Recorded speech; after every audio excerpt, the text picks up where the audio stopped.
షాబాద్ 6 హత్యల కిరాతకుడు రాజ్ కుమార్ హాస్పిటల్ చికిత్స పొందుతున్నట్లుగా సమాచారం. పోలీసులు పట్టుకోవడానికి ముందే పురుగుల మందు సేవించి రాజ్ కుమార్ ఆత్మహత్యకు ప్రయత్నించినట్లుగా తెలుస్తోంది. దీంతో పోలీసులు రాజ్ కుమార్ ను రహస్యంగా హాస్పిటల్ కు తరలించి చికిత్స అందిస్తున్నట్లుగా సమాచారం అందుతోంది. ఇదే అంశానికి సంబంధించి మరిన్ని అప్డేట్స్ మా కరెస్పాండెంట్ కుమార్ అందించడానికి సిద్ధంగా ఉన్నారు. కుమార్, చెప్పండి. అయితే ఇటు రంగారెడ్డి జిల్లా షాబాద్ లోని మొన్న జరిగిన 6 హత్యలకు సంబంధించి నిందితుడు రాజు కుమార్ ఏదైతే ఇటు సూర్యాపేట జిల్లాలో ఉన్నట్లయితే పోలీసులకు ఒక సమాచారం అయితే అందింది. అయితే ముఖ్యంగా ఎప్పుడైతే ఈ హత్యలు చేశాడో ఆ తదనంతరం ఇటు ఏదైతే అక్కడ ముఖ్యంగా చనిపోవడానికి కూడా ప్రయత్నిస్తున్నట్లయితే తెలుస్తుంది. మొదటగా ఇటు రైల్వే ట్రాక్ మీద పడ్డ ఆత్మహత్య చేసుకోవడానికి ప్రయత్నించినప్పటికీ కూడా ధైర్యం చాలక పక్కకి వెళ్ళిపోయినట్లు తెలుస్తుంది. అయితే ఆ సీసీటీవీ ఫుటేజ్ మొత్తం కూడా పోలీసులు అయితే సేకరించారు.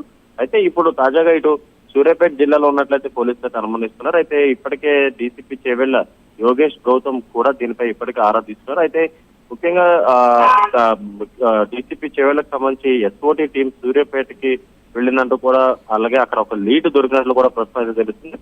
అయితే 14 పోలీస్ టీమ్స్ ప్రస్తుతం దీన్ని దర్యాప్తు చేస్తుంది. అయితే పోలీస్ అదుపులో ఉన్నది రాజ్ కుమారా కాదా అనేది అయితే ఇంకా స్పష్టత అయితే రాలేదు. అయితే ముఖ్యంగా ప్రస్తుతం డీసీపీ చేవెళ్ల యోగేష్ గౌతమ్ కూడా దీనిపై ప్రస్తుతం అక్కడ సూర్యాపేట జిల్లా ఎస్పీతో కూడా మాట్లాడుతున్నారు. అయితే రాజ్ కుమార్ పోలీస్ అదుపులో తీసుకుంటే అధికారికంగా తెలియజేస్తామంటూ కూడా ఇప్పటికే చెప్తున్న పరిస్థితి ఉంది. అయితే ముఖ్యంగా ఈ గాలింపు ముమ్మరం చేసి ప్రత్యేక పోలీస్ బృందాలు అయితే అలాగే మరొక రంగంలోకి కొన్ని స్పెషల్ టీమ్స్ కూడా దిగినట్లయితే తెలుస్తుంది. అయితే ప్రస్తుతం సూర్యాపేట ఎస్పీతో డీసీపీ కూడా ఫోన్లో అయితే మాట్లాడి నిందితుల కోసం ప్రస్తుతం తీవ్రంగా గాలిస్తామంటూ చెప్తారు. అయితే ముఖ్యంగా దీనికి సంబంధించి అంటే గతంలో ఆ రైల్వే ట్రాక్ పై నించొని ట్రైన్ కింద పడి ఆత్మహత్య చేసుకోవడానికి ప్రయత్నించినప్పటికీ కూడా ధైర్యం చాలక ఏదైతే పక్కకి వెళ్ళిపోయినట్టు సీసీటీవీ ఫుటేజ్ లో అయితే పోలీసులు క్లియర్ గా అబ్జర్వ్ చేస్తారు. అయితే ఇప్పుడు అక్కడి నుంచి ఏదైతే ఇటు సూర్యాపేట జిల్లాకి వెళ్ళి అక్కడ పురుగుల మందు తాగి ఆత్మహత్య చేసుకోవడానికి ప్రయత్నించారంటూ కూడా ప్రస్తుతం పోలీసులు అనుమానిస్తున్నారు. అయితే దీనిపై ఇంకా పూర్తిగా స్పష్టత అయితే రాలేదు. ప్రస్తుతం 14 ప్రత్యేక బృందాలు దీనిపై ఏదైతే గాలింపు చర్యలు అయితే చేపడుతున్నాయని తెలుస్తుంది. Right, thanks for the updates Kumar.